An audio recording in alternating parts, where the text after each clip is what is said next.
welcome back to the garage. After the success of trying to dry out the pipe on the X2, it's now time to start putting the 44mm Mikuni on it. The new flame arrestor came in, so first thing I'm going to do is pull the carburetor I've got, which came off a 650 Superjet, supposed to be running like everything else. It looks good on the outside, but we're going to check the carb out before we take anything apart on the ski.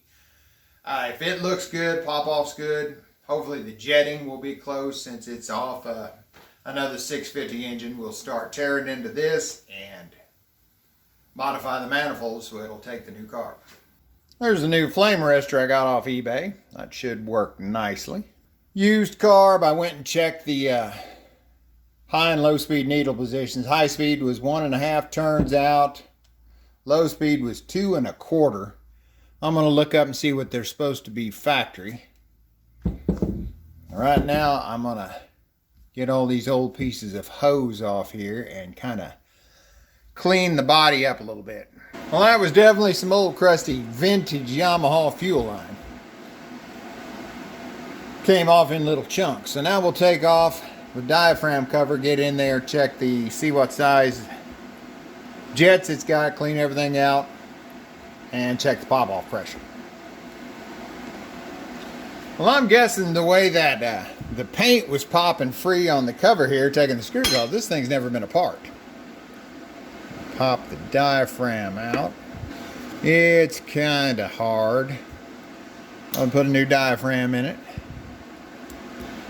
Let's go ahead and pull this off so we can get to the jets. Now, these screws can be particularly hard to get out since they're taper head. I usually take and put a screwdriver in it and give it a few whacks, and that usually gets them broke free.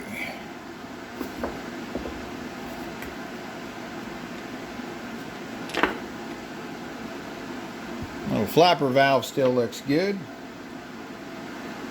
That's all in good shape. Needle's still fairly pliable. We'll be able to tell when we do the pop off how well it's sealing. Main jet's a 135. Let's pull out that pilot. And the jet's clear. Pilot jet is nice and clear. And it is a 115. Put it back. So far so good. Everything looks pretty clean. Now let's do a little pop-off pressure check. Okay, let's wet down this needle and check the pop-off. Okay, pop-off's over 30 pounds. So I'm going to, I've got a bunch of different springs. I'm going to try a different spring in here, try to get it down around 25. Tried several different combos, but we're getting a real good pop at 25 right now. Perfect. That's the third time I've done that, so I'm going to see right now if I can find another diaphragm, and we'll put this side of the car back together.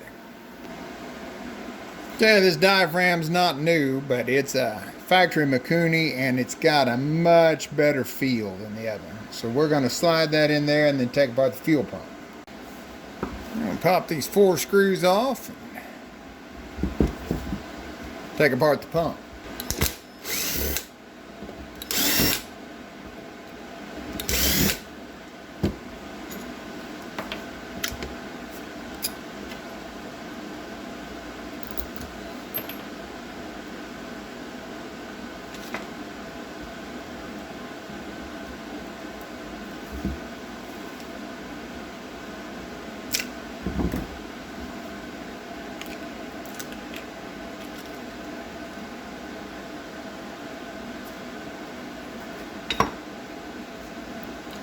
Pump doesn't look terrible, but let's pull this out. Oh yeah, that's nice and clean. We'll spray it out. Just a little bit of debris on the bottom of the screen there. But what I actually want to do with this is I've got a 38 here because I got several spare 38s for my Sea-Doo. Now they're dual carbs, so this second one doesn't have a fuel pump. It's got a block-off plate.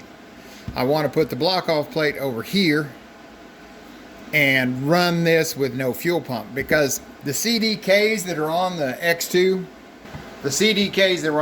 we rebuilt them, and the fuel pump assembly was prohibitively expensive to get a good one. for the CDKs. And I didn't want a bunch of aftermarket crap. I've had bad experiences with that, so we just blocked the CDK's fuel pump off and run a brand new external Mikuni. So that's what I want to do on this. Let's see what we got here. I have no idea what condition this thing's in.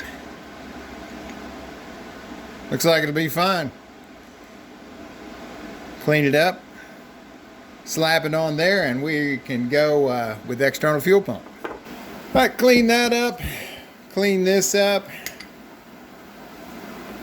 put these 4 screws in, and this is pretty much ready to roll. Then we can start taking apart the X2. Okay, next up, we got to get the carb off there so we can get the intake off, because the intake's going to take some modification. Right here you can see the difference in the size. That gasket that's setting on there is the size of the 44 millimeter Mikuni. So we've got to bore that out that much. And then since the ears are straight across on the Mikuni, I'll probably weld in here and over here so we can drill and tap some new holes. Because the mounting is also a little wider. One way or the other. Now there are adapter plates that you can just bolt right on here that has the ears, that has new holes for that. I probably should have bought one of them, but I kind of wanted to weld it up and see if I couldn't make it work as is. There's also some manifolds out there that will fit right up that are designed for the Mikuni. So you can go that way too, but that's a little more pricey. But that is a significant difference. We'll get to working on that next. Okay, we got to open up the throat on that intake manifold. And I could have just used the die grinder and a burr, but I've got a lathe, so I just bolted it up to the turning plate. We'll take that out nice and accurate and be ready to start welding.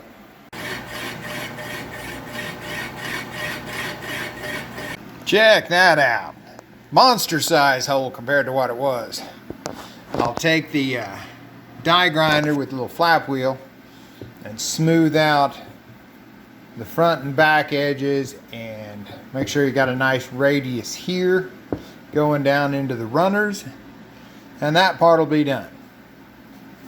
And I'm going to drill these out, fill them full of welding rod, cap those up, and then start welding on each side to give me some place to bolt to.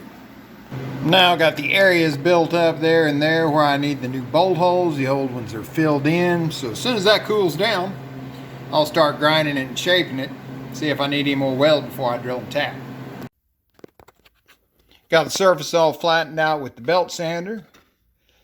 I made a new gasket position. Got one stud in. I'm going to mark and drill this other one. And then get the carb on there, we'll start trimming all this extra weld down. Smooth it out and make it look nice. The studs are in. Carb fits on good. Now just got to do some cleanup grinding. Yay. Okay, she's all together, slicked up good enough to go on there. Would I recommend doing it this way? Oh, heck no. Just get the $20 adapter, hog it out however you can to get the right size and go from there. I just do some of this stuff because I have the tools and can do it. Like the challenge, enjoy doing it, but yeah, it's not worth it to do it this way.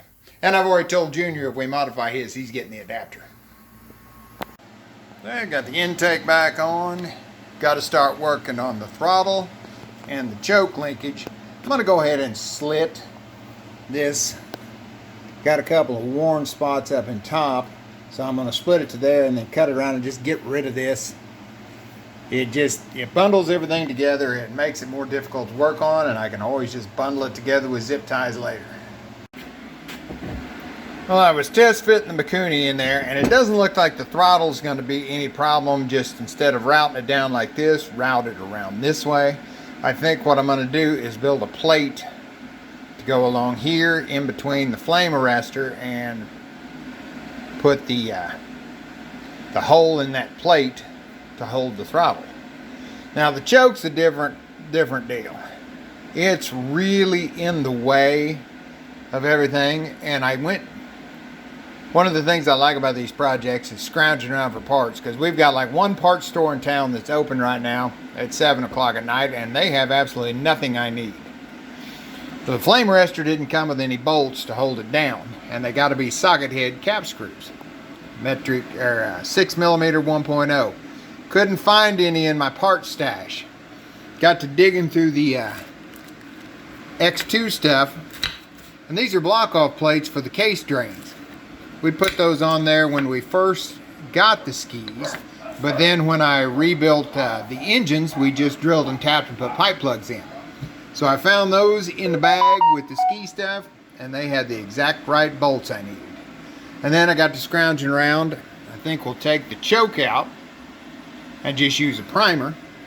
Found all the stuff I need for a primer. And I think I'll just mount it for now in the engine bay, because normally I don't need the primer once it's fired up for the first time of the day. So that should work out good. So we are still in business. Get the choke assembly out of this Mikuni. We'll take out those two screws and take off that nut right there, and we should be able to start sliding this stuff off, pull the choke plate, and then slide the shaft out that way. Okay, I cleaned up the holes in the carburetors and cleaned up the fittings. I'm going to put a little bit of epoxy on these fittings just to make sure they don't fall out. I mean, if they do fall out, it won't be the end of the world, because they don't fall into the engine, but still don't want them falling out.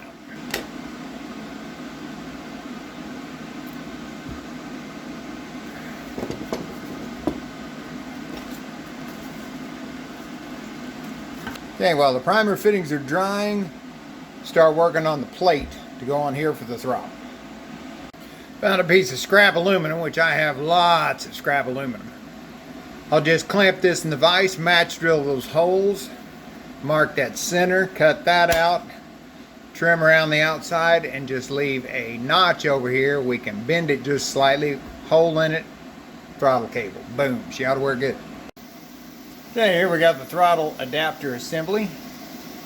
I'll go ahead and screw that on top of the carb, and then we'll fit it on the ski, run the throttle down through there, tweak that little arm however we need to.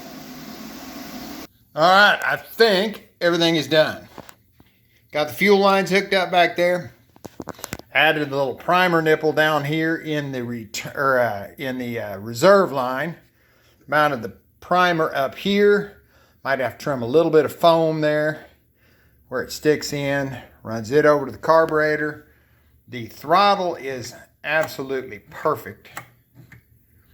Pulls it wide open, and yet has a little bit of slack in the cable, so it won't drag it open accidentally. Flame arrestor looks great. Tomorrow I'll take out the old choke cable, take it off the bottom of the throttle body. So right now I gave it a few squirts of primer.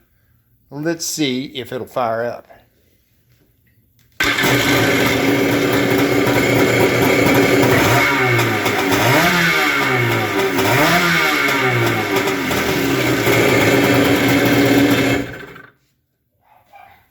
Well, I think that sounds pretty good. Well, it is hot as can be out here, and I'm tired, so I'm going to call it today. Like and subscribe if you want to keep up with this build. We'll be taking this to the lake this weekend. Check it out, see how it runs, see if it makes a difference. I'll try to get some on the water video. I tried when I dried out the pipe the other day, but I had the camera aimed too low, so basically all you saw was the front of the ski. I'll try to do better this time, get some video of me and Junior running around. So, till next time, thanks for watching.